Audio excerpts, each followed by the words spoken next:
உமக்கு மேல் ஒருவரும் இல்லையே, எல்லோருக்கும் மேலாக உயர்ந்தவர். உமக்கு மேல் ஒருவரும் இல்லையே. அல்லேலூயா, அல்லேலூயா, அல்லேலூயா, ஆமென். அல்லேலூயா, அல்லேலூயா, அல்லேலூயா, ஆமென். ஒருவரால் சிருஷ்டிக்கப்படாமலே தாமாக என்றென்றும் இருப்பவர். ஒருவரால் சிருஷ்டிக்கப்படாமலே தாமாக என்றென்றும் இருப்பவர். அல்லேலூயா, அல்லேலூயா. இப்பொழுதும் கூட நீதிமொழிகள் புஸ்தகத்தை படித்து கொண்டிருக்கிறோம். நீதிமொழிகள் 4வது அதிகாரம் 20, 21, 22 வசனங்களை பார்த்தோம். அவைகளை மறுபடியும் வாசித்துவிட்டு 27 வரை வாசித்துவிட்டு இன்னும் சில காரியங்களை நாம் பார்ப்போமாக. நீதிமொழிகள் 4:20. என் மகனே, என் வார்த்தைகளை கவனி, என் வசனங்களுக்கு உன் செவியை சாய். அவைகள் உன் கண்களை விட்டு பிரியாதிருப்பதாக, அவைகளை உன் இருதயத்துக்குள்ளே காத்துக்கொள். அவைகளை கண்டுபிடிக்கிறவர்களுக்கு அவைகள் ஜீவனும், அவர்கள் உடலுக்கெல்லாம் ஆரோக்கியமாம் என்று எழுதியிருக்கிறது. பாருங்க, ஏன் இந்த வார்த்தைகளை கவனின்றாரு, என் வசனங்களுக்கு செவியை சாய்ங்கிறாரு, என் வசனங்கள் உன்னுடைய கண்களை விட்டு பிரியாதிருப்பதாகன்றாரு, அவைகளை உன் இருதயத்துக்குள்ளே வைத்து காத்துக்கொள் அப்படி சொல்கிறாரு. ஏன்னா அவைகளை கண்டுபிடிக்கிறவர்களுக்கு ஜீவனும் உடலுக்கெல்லாம் ஆரோக்கியம்னு சொல்கிறாரு. அதாவது இந்த வசனங்கள் எந்த விதத்தில் நமக்கு சாப்பாடு?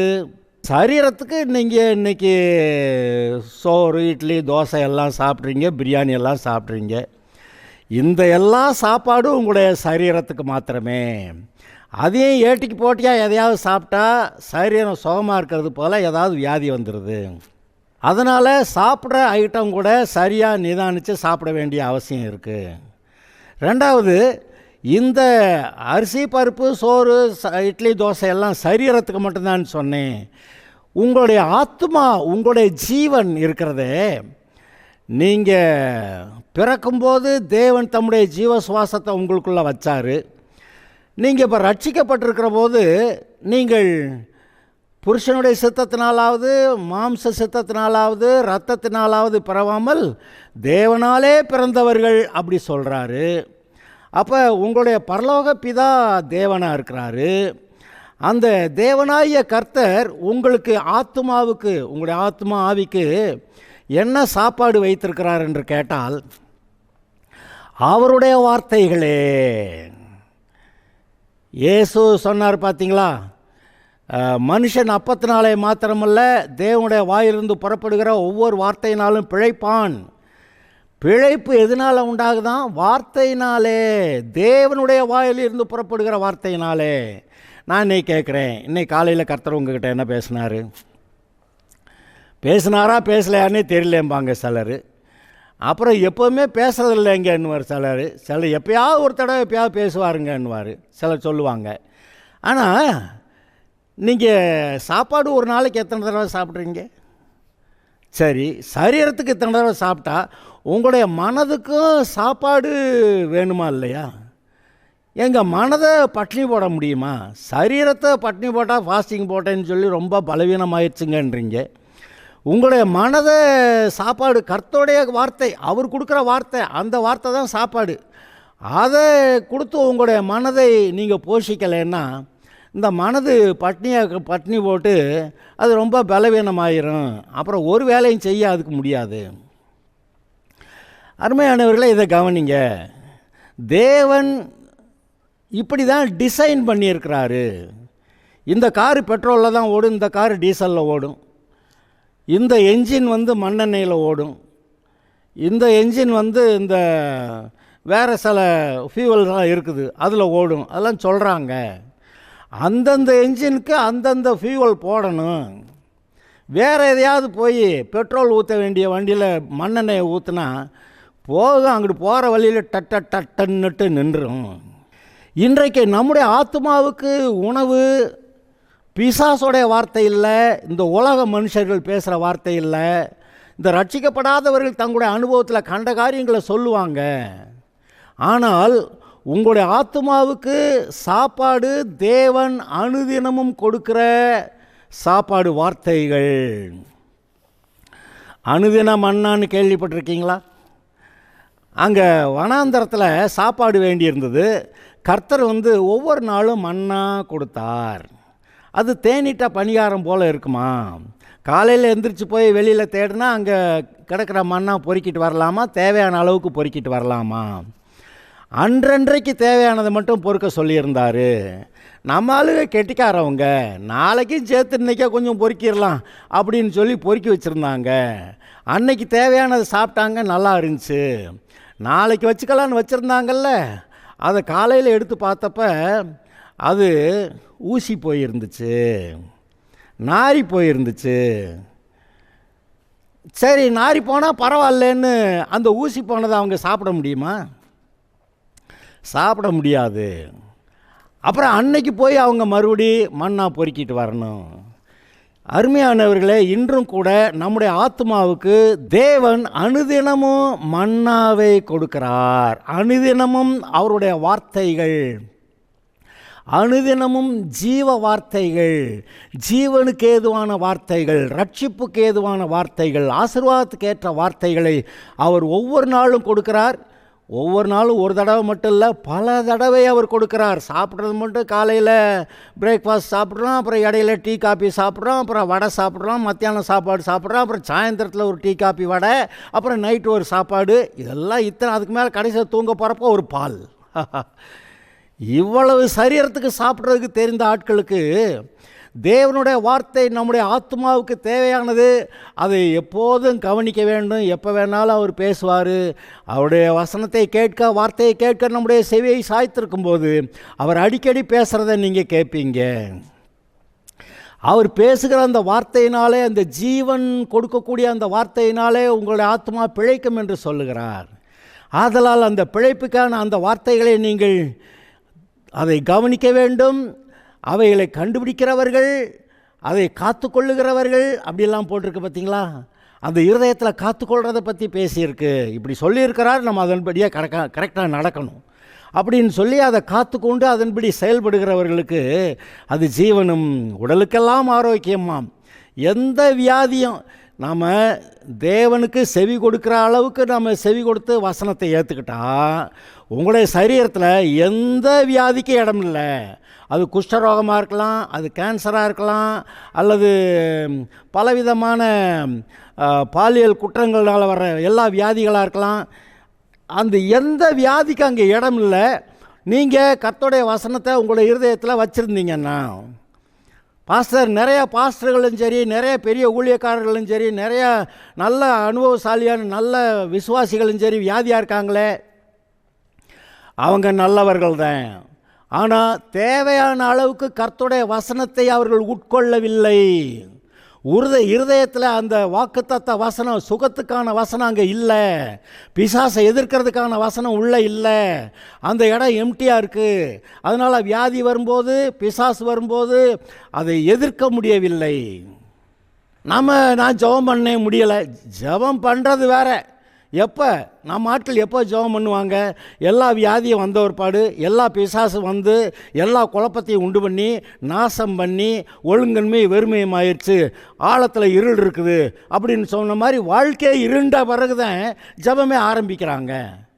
அதுக்கப்புறம் தான் உபவாச ஜெபமெல்லாம் போடுவாங்க, கண்ணீரோட ஜெபம் பண்ணுவாங்க, முழங்கால் யுத்தமாக. யார்கிட்ட யுத்தம் பண்ணுறது? அவர் அப்பா இல்லையா? அவர் சொல்கிறத கவனிக்கணும் இல்லையா? அவர் கூப்பிட்றாரு, வா என் கூட உட்காருன்றாரு. ஞாயிற்றுக்கிழமை, அதாவது 7வது நாள் ஓய்வு நாள். இன்றைக்கி நமக்கு ஓய்வு நாள் ஞாயிற்றுக்கிழமை. 7வது நாள் கர்த்தருடைய சமூகத்தில் உட்கார்றதை விட்டுட்டு மற்ற அந்த வேலை இந்த வேலை எல்லாம் சீக்கிரமாக சர்ச்சுக்கு போயிட்டு வந்துட்டு மீதி எல்லா வேலையும் அப்புறம் முடிச்சிடலாம். ஆஹா, ரொம்ப கெட்டிக்காரத்தனமாக செய்கிறாங்களே. மீதி எல்லா வேலையும் செஞ்சீங்களே, அந்த மீதி எல்லா வேலையும் செய்கிறப்போ ஒவ்வொரு பிசாசு உங்களுக்குள்ள அப்போ நுழைஞ்சிச்சே, அதை என்ன செய்ய போகிறீங்க? ஓய்வு நாள் எதுக்கு? அவருடைய சமூகத்தில் உட்கார்ந்து அவருடைய வசனங்களை கவனிக்க, சர்ச்சுக்கு வர்றது சரிங்க, ஒரு நேரம் வந்தீங்க, 1 மணி நேரம் 2 மணி நேரம் 3 மணி நேரம் இருந்தீங்க, வீட்டுக்கு போனீங்க, சாப்பிடுங்க. சாப்பிட்டுட்டு இந்த நாள் ஓய்வு நாள், இந்த நாள் கர்த்தருடைய சமூகத்தில் உட்கார போகிறேன், இன்று கர்த்தர் எனக்கு என்ன பேசுகிறார், என்னை குறித்து, மனைவியை குறித்து, பிள்ளைகளை குறித்து என்ன பேசுகிறார், என்னுடைய உறவினர்களை குறித்து என்ன பேசுகிறார், என்னுடைய நண்பர்களை குறித்து என்ன பேசுகிறார், சபையை குறித்து என்ன பேசுகிறார், சபை மக்களை குறித்து என்ன பேசுகிறார், இந்த உலகத்தில் எப்படி சாட்சியாக இருக்கும்படி பேசுகிறார், அங்கே உட்கார்ந்தால். அதனால தான் ஓய்வு நாளை பரிசுத்தமாய் ஆசரிக்க கடவாயின்னு எழுதியிருக்கு. இந்த இஸ்ரவேல் ஜனங்கள் ஏன் அந்த 10 கோத்திரமும் சிறைப்பட்டு போய் திரும்பி வர முடியாத அளவுக்கு அவ்வளவு பொல்லாத நிலைமைக்கு போயிட்டாங்க. அந்த அசீரியா ராஜா இவங்களெல்லாம் பிடிச்சு கொண்டு அந்த தேசத்தில் குடியேற்றி அங்கே அவங்கள செம்மையாக வேலை வாங்கி, அடிமை வேலையை அவன் வாங்கி அங்கே அவன் நல்லா பொழைச்சான். 10ஆவதுக்கு அவன் ஆளுகள் அங்கேருந்து கூட்டிகிட்டு வந்து சமாரியாவிலெல்லாம் குடியேற்றி விட்டுட்டான். என்ன ஆகிப்போச்சு? இப்பேற்பட்ட ஒரு அடிமைத்தனத்துக்குள்ளே போனது காரணம் என்ன தெரியுமா? அந்த 10 கோத்திரத்து இஸ்ரவேலர் ஓய்வு நாளை கடைப்பிடிக்கவில்லை. ஓய்வு நாளை கடைப்பிடிச்சிருந்தா, கர்த்தருடைய சமூகத்தில் உட்கார்ந்துருந்தா, கர்த்தர் பேசுகிறத பேசியிருப்பார், வழிநடத்தியிருப்பார், ஆசீர்வதிச்சிருப்பார், கர்த்தருக்குள்ளே ஒரு இன்பத்தை கண்டுபிடிச்சிருப்பான், சந்தோஷமாக இருந்திருப்பான். அப்போ கர்த்தருடைய ஆசீர்வாதம் அங்கே இருக்கும், கர்த்தருடைய பலன் அங்கே இருக்கும். எத்தனை எதிரிகள் வந்தாலும் கர்த்தர் இவங்களோட இருந்து அவங்கள கொண்டே போட்டுருவார். எசைக்கியா ராஜாவுக்கு விரோதமாக அந்த அசீரியா ராஜா ஆள் அனுப்பியிருந்தான். பார்த்தீங்களா என்ன நடந்தது? 1,86,000 பேரை ஒரே நாளில் ஒரு தூதன் கொண்டுட்டு போயிட்டான். யோசபாத் ராஜாவுக்கு விரோதமாக அம்மோனியர், மோவாபியர் வந்தாங்க, ஏதோமியர் வந்தாங்க. என்ன நடந்தது? கர்த்தாவே எனக்கு பலன் இல்லைன்னா கடைசிக்கு தீர்க்கதரிசி ஒன்று சொன்னான். அப்போ கர்த்தருடைய வார்த்தைக்கு நம்ம கீழ்ப்படிவோம்னு சொல்லிட்டு, தீர்க்கதரிசிகளுக்கு செவி கொடுப்போம்னு சொல்லிட்டு அவன் கர்த்தருக்கு முன்பாக நின்று யுத்தத்துக்கு போகிறப்ப அங்கே கர்த்தரை தூச்சி பாடுறதுக்கு ஆள் வச்சானா. கடைசிக்கு என்னங்க நடந்தது? அம்மோனியர், மோவாபியர் ஒருவருக்கொருவர் யுத்தம் பண்ணி அவர்கள் செத்தார்கள். பிறகு ஏதோமியரோட யுத்தம் பண்ணி அவர்களும் செத்தார்கள். கடைசியில் இவங்க என்னத்துக்கு போனாங்களாம்? அந்த செத்து போனாங்களே அவங்ககிட்ட இருந்த கொள்ளை பொருளை கொள்ளையிடுவதற்காக மாத்திரம் போனாங்களாம். கர்த்தர் இப்படி ஒரு ஆள் இருக்கும்போது நாம் ஓய்வு நாளே ஒழுங்காக பயன்படுத்துறதில்ல. பைபிள் வாசித்தாலும் விளங்காதுன்னுவோம், இங்கிட்டு வாசித்தா அங்கிட்டு மறந்துக்கிட்டே வருதுன்னுவோம், அவர் சொல்கிறத விளங்கலை என்னுவோம். ஏன்? நம்ம பிள்ளைகளுக்கு கணக்கு வராது, இங்கிலீஷ் வராதும்பாங்க. ஏன்னா மனசு இல்லை. இயேசு பரிசேயரை பார்த்து கேட்டார், ஏன் என்னுடைய வசனம் உங்களுக்குள்ளே நிற்கிறதில்ல? அதை கேட்க உங்களுக்கு மனதில்லாததுனால அல்லவா அப்படி சொன்னார். அருமையானவர்கள், இங்கே ஏதோ பெரிய பிரச்சனை இருக்குதுங்க. இன்றைக்கு விசுவாசிகளும் சரி, ஊழியக்காரர்களும் சரி, அது பெரிய ஊழியக்காரர்கள் இருந்தாலும் சரி, அங்கே என்ன பிரச்சனைன்னு கேட்டால், கர்த்தர் பேசுகிறதை கேட்க வேண்டிய சமயத்தில் கேட்காமல் போனது, அந்த வார்த்தைகளை இருதயத்தில் வைக்காமல் போனது மட்டுமே காரியம் என்று நான் உங்களுக்கு சொல்லுகிறேன். இப்போ எனக்கு வியாதி இருக்கலாம், எனக்கு வியாதி இருந்தால் அது நான் கர்த்தருடைய சமூகத்தில் கர்த்தருடைய வார்த்தையை கேட்டு அது கீழ்ப்படியாமல் போனது. அது யாராக இருந்தாலும் சரி தான், நானாக இருந்தாலும் சரி, நீங்களாக இருந்தாலும் சரி, எந்த பெரிய ஊழியக்காரராக இருந்தாலும் சரி. ஆமாம், எலியா கூட ஒரு நேரம் ஓடிப்போனான், சூரச்செடிகளை படுத்துக்கிட்டான். என்னென்னு கேட்டால் அவனு கூட ஏதோ சில சமயத்தில் சில வார்த்தையை கேட்டு கவனிச்சிருக்க வேண்டியது கவனிக்காமல் போயிட்டான். அதனால் ஏசபேல் சொன்ன வார்த்தையை கேட்டவுடனே பிடி ஓடி போயிட்டான். எல்லாரையும் கொண்டுட்டாங்க, நான் மட்டும்தான் இருக்கேன், என்னையும் கொள்ள தேடுறாங்கன்றான். ஆனால் கர்த்தர் சொன்னார், உன்னை மட்டும் இல்லை, நீ 7,000 பேர் அங்கே வச்சுருக்கேன்னு சொன்னார். அருமையானவர்களே, இது ஏதோ சும்மா வாசிச்சுட்டு போகிற வசனம் அல்ல.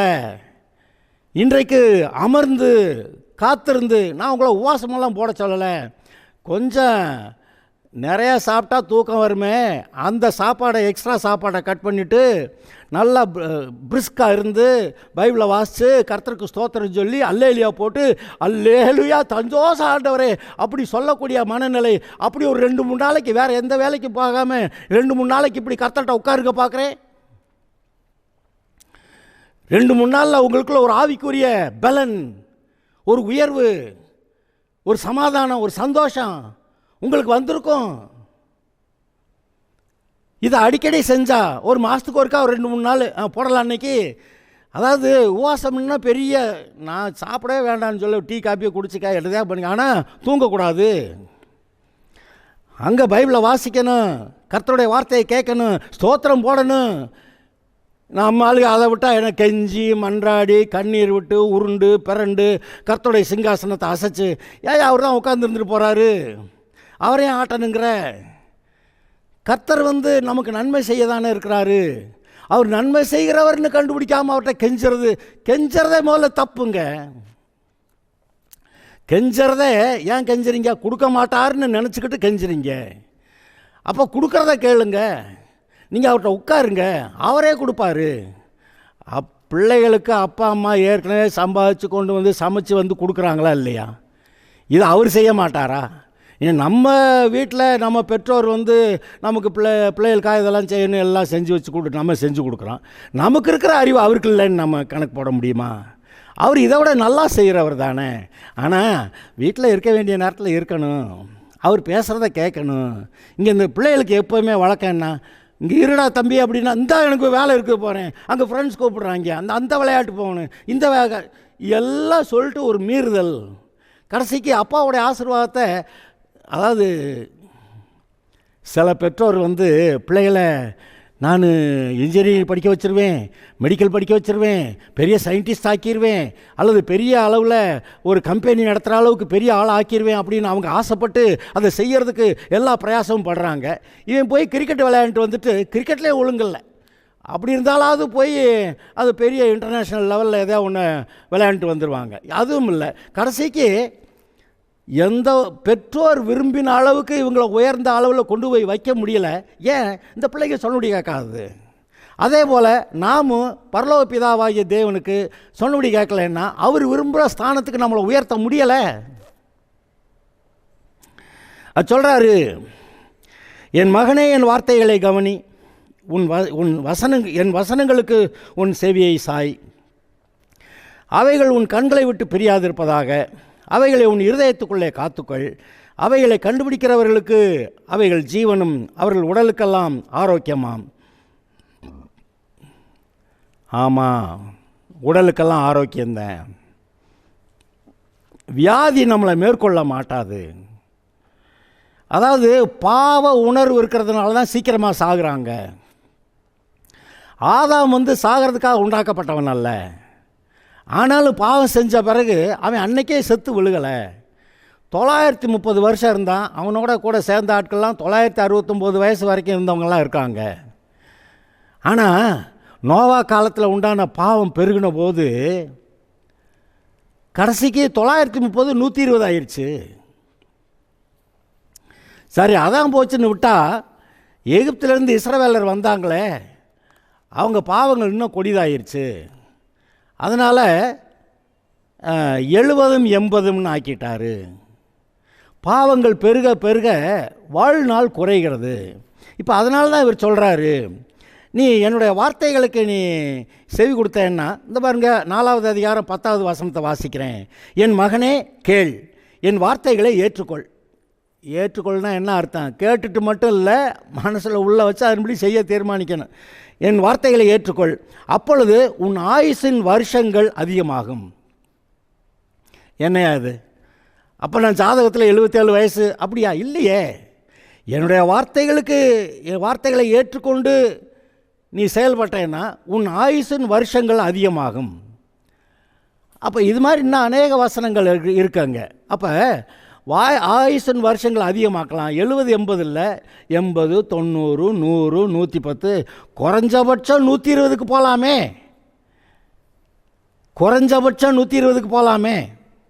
இப்போ 70 வயசில் இருக்கிறவங்க இன்னும் 50 வயசு, இன்னும் 50 வருஷம் நான் இருக்கேன்னா 120 வயசு, 120 வருஷம் தாங்காது. ஏசுனார் இப்போ சீக்கிரமாக வந்துடுவார், 5 வருஷமோ 20 வருஷமோன்னு நினைக்கிற அளவுக்கு இந்த உலகம் அவ்வளோ வேகமாக போயிட்டுருக்குது. 10 நாடுகள் கூட்டணி வரும்னு சொன்னாங்க. இப்போ 3-4 நாடுகள் இஸ்ரவேலரோட கொஞ்சம் நல்லா சமாதான உடன்படிக்கைக்கு போயிட்டுருக்குறாங்க. அது 10 நாடுகள் வரணும், அவ்வளோதானே. அப்புறம் அந்த கூட்டணியிலேருந்து ஒருத்தன் எழும்பி வருவேன், அந்த கிறிஸ்து. பாபிலோனை ஏற்கனவே ஒரு ஆள் சதாம் ஹுசேன் ஓரளவுக்கு கொஞ்சம் கட்டி வச்சுருக்கேன். இப்போ யாரும் அதை மனசை அந்த பாபிலோன் மேலே செலுத்தலை.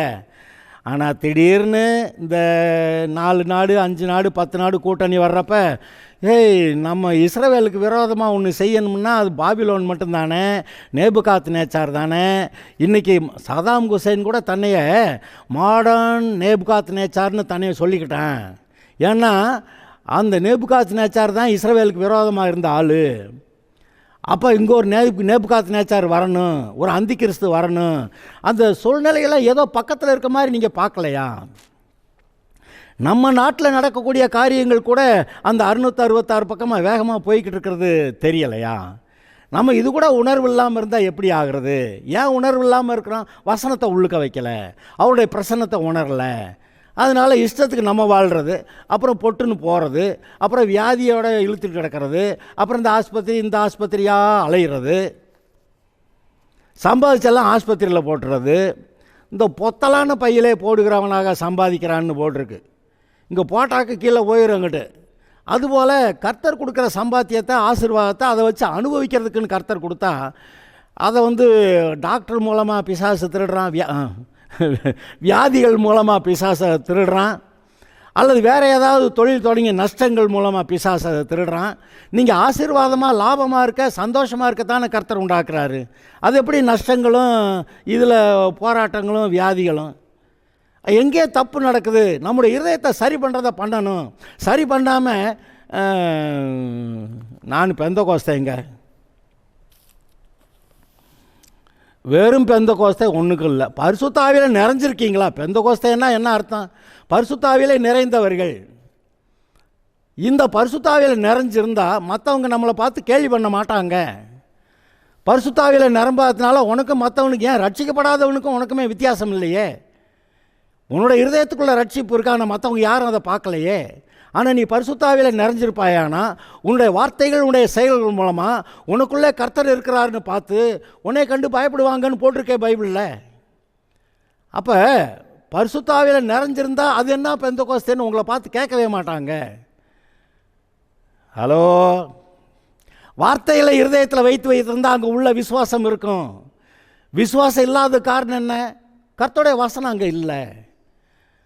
நீங்கள் பிசாசையும் சரி, வியாதிகளையும் சரி, வறுமையும் சரி, எல்லா தரித்திரங்களையும் சரி, உலக மனிதர்கள் மூலமாக உண்டாகிற எல்லா எதிர்ப்புகளையும் சரி, எல்லாவற்றையும் மேற்கொள்ளலாம் என்று கர்த்தர் சொன்னார். பவுல் ஒரு இடத்துல சொல்கிறான், என்னை ஜெயிலில் போட்டாங்க, என்னுடைய கைகள் கட்டப்பட்டிருக்கிறது, ஆனால் சுவிசேஷம் கட்டப்பட்டிருக்கவில்லை சொன்னானா இல்லையா? நமக்கு நம்முடைய இருதயத்தில் கர்த்தரை பரிசுத்தம் பண்ணி அவருக்கு முழு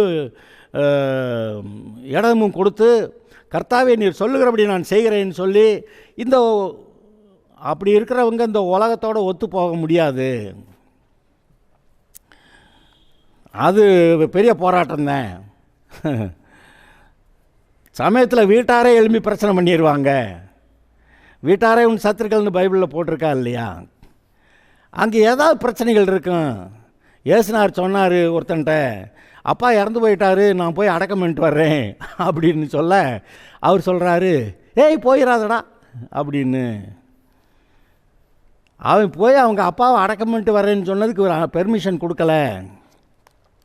என்ன சொன்னார்? மரித்தோர் தங்கள் மரித்தோரை அடக்கம் பண்ணிட்டு நீ என்னை பின்பற்றி வான்ட்டார். நீ ஜீவனுள்ள ஆள், நீ ரட்சிக்கப்பட்டிருக்கிற ஆள், நீ ஏன் கூட வா. மரித்தோர் ஏகப்பட்ட, இன்னும் ரட்சிக்கப்படாத ஏகப்பட்ட கூட்டம் அங்கே இருக்குது, அவங்க அவனை பார்த்து அடக்கம் பண்ணிக்கிடுவாங்கன்னு. அதாவது இந்த அப்பா மேலே இவனுக்கு அன்பு காட்டக்கூடாதுன்னு சொல்லலை அவர்.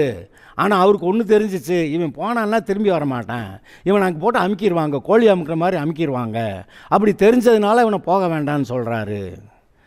சில ஆளுக்கு போய் அப்படி போவாங்க.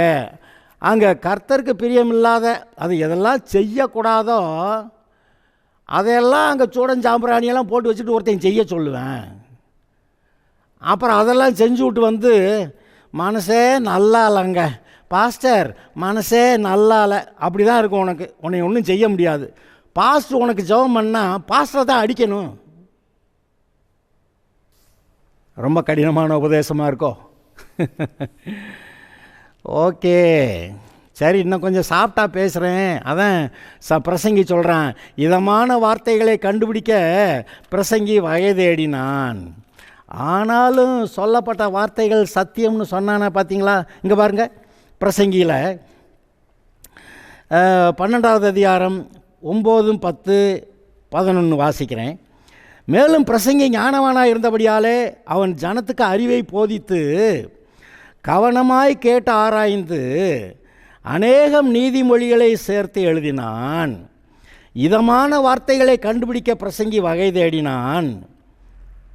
இதமான வார்த்தைகளை கண்டுபிடிக்கிறதுக்கு வகை தேடினானா.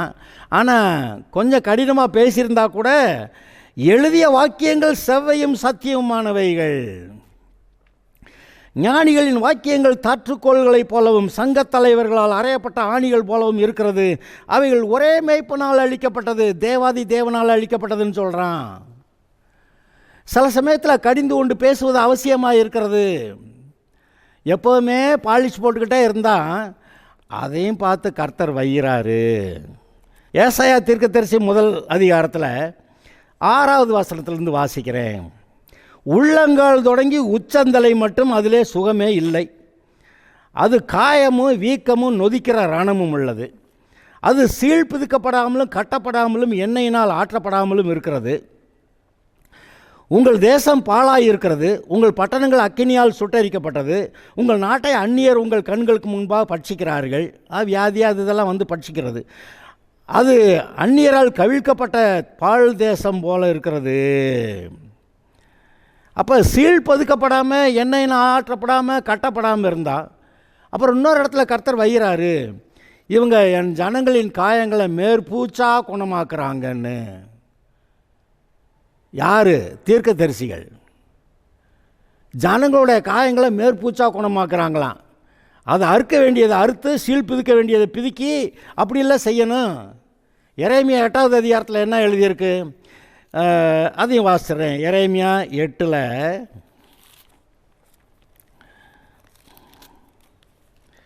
அறுப்பு காலம் சென்றது, கோடை காலம் முடிந்தது, நாமோ ரட்சிக்கப்படவில்லை.